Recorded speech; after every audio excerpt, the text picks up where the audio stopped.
Welcome back to the channel, everyone. Merry Christmas, Happy New Year. So today we're going to be doing a tier list for the January 2024 format post Banlist. I've been testing the format vigorously for however long it has been since the list has dropped. I think it's been about a week now. So I've considered that now I have a better idea of what's going to perform well in the upcoming format versus what is not going to perform very well. So let's get into the video, but first remember to click that thumbs up button to like the video, and if you aren't already, remember to hit that subscribe button. So let's get started. First off, the tier list. You guys might notice there's a little bit of difference in this tier list compared to previous ones. I'm only going to focus on the tier 1, tier 1.5, and tier 2 strategies, at least in my opinion, for the upcoming format. If your deck is not on here, from what I've seen in testing, it means it's probably going to be like tier 3 or rogue category, and I didn't want to make this video a whole hour talking about the 50 decks that are not going to be relevant for like the rest of the format. So I'm just going to focus on the decks that I have a feeling will be relevant. So without further ado, let's get started at tier 1. So first off, tier 1, we're going to start with Labyrinth. Labyrinth, from what I've seen in testing, it's going to be a very, very powerful deck. You still have full power access to everything, so nothing in your deck got hit. Your deck is essentially full power. You have access to all of the furniture monsters. You have access to Extravagance and Prosperity if you choose to. In addition, you can also play like the Duality, or if you choose to, you can play Desires now. The only real expensive part of this deck is the extra deck with the Chaos Angels for the Extravagance, but you can just compensate for that by playing Prosperity over Extravagance, which means you don't need to have multiple copies of Chaos Angel in the extra. And Prosperity is really cheap now because of Rarity Collection. The only thing that's really considerably expensive for this deck is probably the Big Welcomes, which are all untouched. It's at 3. The deck has access to all of the powerful trap cards like Eradicator, Dimensional Barrier, Daruma Cannon. Anything you need, it has access to. And it's unchecked while all the other decks got weaker, so this deck just naturally rises to the top. We'll get better with Transaction Rollback in Maze of Millennia, but for now, I believe Labyrinth will be one of the top contenders of the upcoming format, just because everything else got hit and this didn't. Speaking of not getting hit and everything else did, Mannadium. With the hits to Infernoble, I believe now Mannadium takes back the top spot of best combo deck in the format. Again, another deck that went unchecked in the January 2024 ban list, so this deck will more than likely be one of the best decks going forward. I know Triff has been experimenting with the deck, with the Sinful Spoils pack, Bestials, and etc. You don't need the Sinful Spoils pack in this deck. You can just play the deck as it has been, having success at every other level without that. The only drawback is Droll is an issue, but the advantage is you get to play the Mannadium Counter Trap, which protects you from stuff like Dark Ruler evenly, as well as Starslayer Typhon. It's searchable, whereas all that other non-engine Triff was playing, like say Enemy Controller and Droplets, are non-searchable cards. You also get supported with the hand traps. You have the ability to play Talents in this deck, and lots of non-engine hand traps. Overall, the deck is just unchecked. It's a very powerful combo deck. It sets up Baron in under 5 summons, so you're insulated from Nib. Again, just a very powerful deck when it goes first. Going second, you have all of the good non-engine to support you. It's just unchecked versus everything else. That's it for the tier 1 decks. I don't think there's really going to be much competition for these 2 decks. I think they are by far the best things you can be doing right now. For tier 1.5, I'm going to start off with Centurion. So I think Centurion is in an interesting place right now where essentially every other deck's counters are irrelevant versus Centurion. And going second versus this deck, you have to have very, very specific counters and stuff versus them. Otherwise, what they will do is they'll be able to set up Crimson Dragon to go into Hot Red Dragon Archfiend King Calamities. And if they Calamities lock you, there's a chance that you pass your turn, and then what they do is they go for their turn and then just OTK you. Stuff like Droll Unlock doesn't really do much versus this deck. Ash Blossom has like 1 point of interaction, but it's not necessarily the most optimal card to use versus them. Nibiru is almost irrelevant because they can only summon 4 times to set up Legacia, and when they have Legacia, that means they can set up with the Centurion Field Spell to bring back Chimera and just make the level 12 Crimson Dragon and Hot Red Dragon Archfiend King Calamities you. So with that being said, I think this deck is in an interesting position. It's really unique because it's the only deck that does what it does, and it has to have very specific counters in the side deck. If you don't have those specific counters, this deck will probably kill out when you lock you and you'll be crying. Next for the tier 1.5, I'm going to put Runic and Runic variants here. So this isn't just pure Runic, this is all the Runic variants. So that includes Schmidt's first place Bestial Runic, it can include Orcust Runic, I've seen that one floating around. I've seen like Runic cards just splashable into every other deck as well. So anything with Runic, I'm going to consider it tier 1.5. It's not as good as like Labyrinth, and because of Labyrinth, I think we're going to see a lot more Ghost Spell, and then Ash plus Bell really does counter a Runic quite heavily because it takes away their ability to recover their resources. But ultimately, this deck is just very frustrating to play with if you don't have those counters. And depending on what other support engine your opponent is playing with them, that can really make a big difference, whether this deck just rises above everything or just falls flat on its face. But again, I'm not calling this Runic Stun, I'm calling this just Runic variants. Runic variants are just very frustrating to play against. And then for the final spot I've got in tier 1.5, I'm going to put Rescue Ace. I really don't like this deck too much. I think that it's very fragile. I think despite losing the Airlifter to 1, it's not a big hit. I think this deck is just as good as it was before.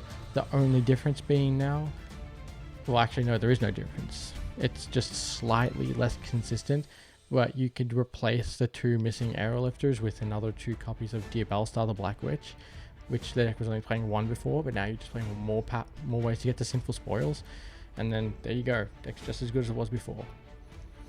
The problem I have with this deck is I think it still loses to a lot of the hand traps, right? Like Valor and Imperm on Turbulence, Ash Blossom on Emergency, those all hurt the deck just as much as it did before.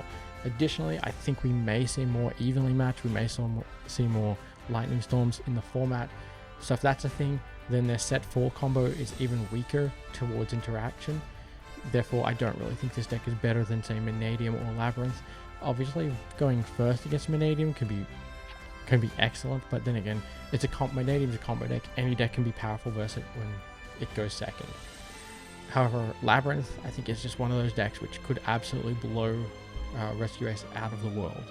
This Labyrinth is just too good for them, in my opinion. It's too good for a lot of things. It has too much good non-engine.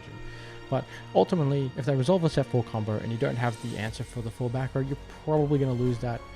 As well as I do also think that Rescue Ace is a very good deck in terms of being able to play into boards going second, because they have the ability to access cards like, say, Super Polymerization. And Super Polymerization is one of those few cards which has really no natural counters now, especially without Infernoble being as popular as it was before, so you don't have that Angelica's Ring. And that's going to do it for the tier 1.5 decks. I think these are probably the 5 decks that stand out as better than everything else, especially after the ban list. These decks didn't really take big hits. These decks are essentially just more powerful, more consistent, they have a better ceiling, and I think they just do more with what they have. For tier 2, I'm going to put Fire Kings. So people may not like this, that Fire King is tier 2. Everyone might be saying, oh, Sinful Spoils pack, tier 1, oh, this deck is excellent, you can set up a bunch of negation. True, you can, but what I've seen is the deck is at times very inconsistent. Pack was playing on stream recently a version of this deck that used a maxed out Sinful Spoils, so 3 Black Witch, 3 Wanted, as well as playing the Dogmatic package with 3 Nadir Servants. And I think he played 3 Prosperity and 3 Talents. He said the games he lost, he was bricking. So I think prior to this new support, this deck is just not good enough. It's just very inconsistent at times. And through my testing, I've seen that this deck can be very fragile towards interactions and like board breakers evenly. Dark Ruler, Soul Release is a big one. It doesn't have any natural like in-archetype ways to set up an Omni Negate, so you have to go actively searching to build one of those, like a Baron where playing Jet Synchro or something like that. This deck is just really fragile at the moment, and I think also you have to play the Snake Eyes cards to have any success with this deck, as it just doesn't do enough when you play the deck. I've seen this deck and people are not using the Snake Eyes stuff.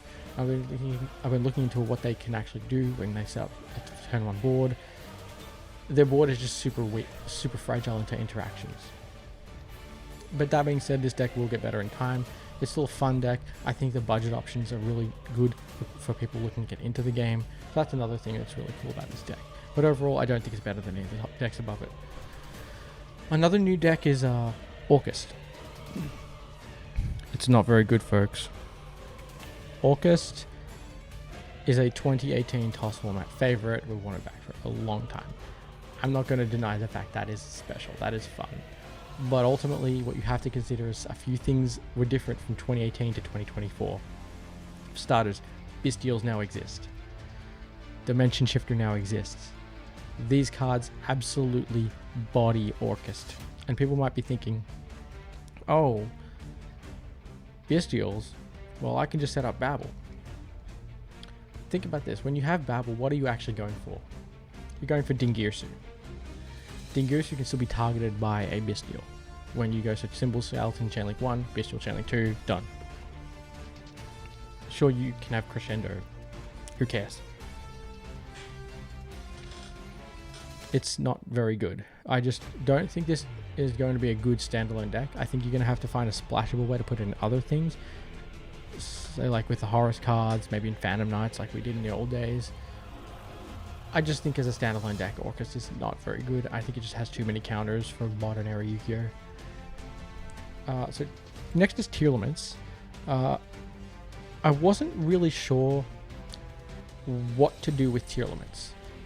I think losing a Gito and Kelbeck is just really impactful for the deck. It just doesn't feel like the deck has the ability to just say, oh wow, I got to resolve this card, I won the game.